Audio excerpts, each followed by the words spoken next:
Okey, berjumpa lagi kita pada hari ini untuk unit 23 amalan baik di sekolah. Okey, tajuk kita pada hari ini sifat murid yang baik. Hari ini kita perlukan bahan-bahan berikut seperti buku teks muka surat 74 dan buku aktiviti muka surat 83 dan 84. Okey, baiklah. Kita lihat apa objektif yang kita nak capai pada hari ini. Okey. Murid dapat membina 3 ayat penyata berdasarkan gambar dan frasa dengan betul. Okey, jadi hari ini kita nak belajar berkaitan dengan ayat penyata. Jadi kamu perlu bina ayat penyata mengikut frasa dan mengikut gambar yang dah diberikan. Okey, jom kita lihat. Okey, penerangan ayat penyata. Okey, apa yang dimaksudkan dengan ayat penyata ni? Maksudnya menyampaikan ataupun menyatakan sesuatu. Itulah ayat penyata secara ringkasnya. Ataupun memberi penerangan. Kita nak menerangkan tentang sesuatu. Okey, contoh ayat penyata yang cikgu buat di sini. Okey, Alice berehat di ruang tamu. Ini menyatakan bahawa Alice sedang rehat di mana? Di ruang tamu. Okey. Kita nak bagi tahu yang Alice sedang berehat. Itulah dipanggil sebagai ayat penyata ataupun menyampaikan sesuatu. Okey, yang seterusnya, Alice suka menonton televisyen. Okey, ini adalah memberi penerangan, menerangkan yang Alice sedang menonton televisyen. Itulah ayat penyata. Okey. Okey, baik. Ini adalah paparan di dalam buku teks kamu muka surat 74. Cikgu ulang. Buku teks muka surat 74. Okey, tajuk dia sifat murid yang baik. Jadi di sini cikgu yang di dalam buku teks ni menyatakan dia adalah seorang cikgu yang bernama Cikgu Suraya bersoal jawab dengan Alice dan rakan-rakannya di dalam kelas. Jadi, cikgu dia bertanya murid-murid, apakah sifat-sifat baik yang perlu ada pada seseorang murid? Jadi, ada 5 gambaran di sini, tetapi cikgu hanya fokuskan kepada 3 sahaja. Okey, kita tengok nombor 1. Okey, cikgu tanya apa sifat-sifat baik yang perlu ada dalam seorang murid. Okey, mengutip sampah. Kalau kita tengok dalam gambar ni, okey, ini adalah gambar dan ini adalah frasa. Ini yang kita kata berpandukan gambar dan frasa untuk kita bina ayat penyata. Okey, jadi nombor 1 ni, kita tengok apa ayat yang kita boleh buat berdasarkan gambar dan frasa ni. Okey, di sini kita boleh kata dalam gambar ni murid, awak boleh letak nama, contohnya nama Aiman ke, sebab lelaki kan. Okey, dari sini cikgu nak letak murid-murid supaya semua murid-murid perlu lakukan sifat yang baik ni. Okey, perbuatan dia mengutip sampah. Okey, murid-murid mengutip sampah yang berada di kawasan sekolah. Ini adalah contoh ayat penyata. Kita nak nyatakan sifat yang baik ada pada murid ni. Berdasarkan gambar ni, berdasarkan frasa yang diberikan. Okey, ini contoh. Okey, kita pergi ke nombor 2. Okey, ada seorang di tiang sedang menaikkan bendera. Okey, bila dia naikkan bendera, bermaksud nyanyian lagu Negaraku dimainkan. Jadi apa yang murid-murid perlu buat kat sini? Dia perlu berdiri tegak. Okey, baik. Ayat yang kita boleh buat. Okey. Murid-murid perlu berdiri tegak. Okey, nampak dia berdiri tegak kan? Ini sifat yang baik. Sebab nyanyian lagu Negaraku kita mesti hormat. Okey, ketika nyanyian lagu Negaraku. Jadi sinilah yang kita nak masukkan sifat yang baik. Okey, berdasarkan sifat yang baik tu kita buat ayat penyata.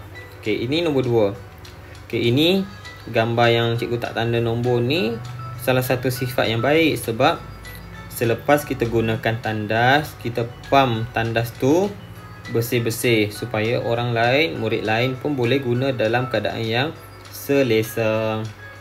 Okey. Ini gambar cikgu tak highlight juga, cikgu tak fokuskan juga. Okey, dia tulis kat sini mematuhi peraturan. Maksudnya di sini yang cikgu boleh nampak, kamu datang awal ke sekolah. Itu adalah salah satu peraturan. Jadi kamu perlu patuhi. Itulah sifat yang baik yang ada pada seorang murid. Okey, nombor 3 yang cikgu tanda ni. Dia tulis di sini tidak meniru. Okey, ni bermaksud semasa peperiksaan ataupun melakukan sesuatu dalam kelas. Cikgu bagi kerja dalam kelas, kamu buat sendiri, ataupun dalam peperiksaan kamu buat sendiri. Kamu tidak meniru. Itu sifat yang baik. Jadi macam mana kita nak buat ayat penyata dia? Contoh di sini cikgu tulis, murid-murid tidak meniru semasa peperiksaan dijalankan. Ada titik. Ini yang kita nyatakan ayat penyata. Kita nak menyatakan, nak menerangkan sesuatu. Okey. Cikgu harap kamu boleh faham dengan penerangan cikgu. Ayat penyata ni mudah saja. Semua ayat yang kita nyatakan tu, semua ayat yang kita tulis itu adalah ayat penyata. Okey, baik. Okey, ini contoh yang pertama. Okey, ini contoh di dalam buku aktiviti kamu. Okey, kamu boleh lihat tugasan kamu untuk tugasan yang pertama ni dalam buku aktiviti muka surat 83. Okey, arahan dia kata bina ayat penyata berdasarkan gambar. Okey, ni berdasarkan gambar dan berdasarkan frasa. Okey, kamu kena faham. Ini ada gambar dan ini ada frasa. Jadi, apa yang kamu perlu buat, kamu perlu lihat gambar, fahamkan gambar, kemudian baca frasa di bawah ni. Okey, dikata di sini frasa dia mengangkat beg. Jadi kita namakanlah seorang ni dengan satu nama. Contohnya cikgu ambil Aiman. Okey, Aiman. Okey, perbuatan dia mengangkat beg.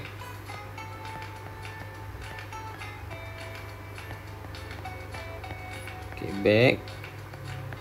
Okey, dia mengangkat beg siapa? Tengok. Okey, ada seorang lagi kawan dia kan. Okey, kita letak nama Ali contoh. Ali. Okey.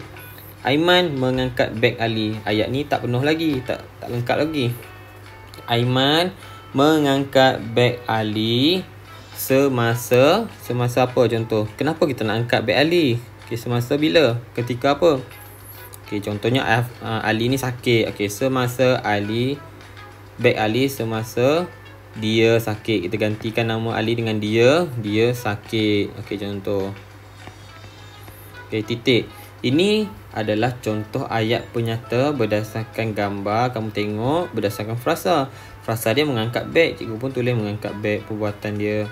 Tapi ketika semasa dia sakit ni tak ada pun dalam frasa di bawah ni. Jadi itu kita rujuk kepada gambar. Gambar ni contohnya kita boleh nampak dia tengah sakit, Ali tengah sakit. Aiman pun tolong angkat beg dia untuk pergi ke bilik kesihatan kan. Okey, contoh macam tu. Okey, untuk nombor 2 ni awak fahamkan gambar, awak fahamkan frasa dia, kemudian awak bina ayat. Okey. Itu nombor 2. Okey, nombor 3 pun sama, awak fahamkan gambar, fahamkan frasa, bina ayat nombor 3, nombor 4 dan nombor 5. Itu adalah tugasan yang pertama di dalam buku aktiviti kamu muka surat 83. Okey, baik. Kita lihat ke tugasan nombor 2. Tugasan nombor 2 ni buku aktiviti muka surat 84. Dikata di sini, lengkapkan cerita dengan ayat penyata berpandukan gambar. Okey, maaf ya, ni salah. Okey, gambar dan frasa. Masih lagi gambar, masih lagi frasa. Ni adalah frasa ni dalam ni.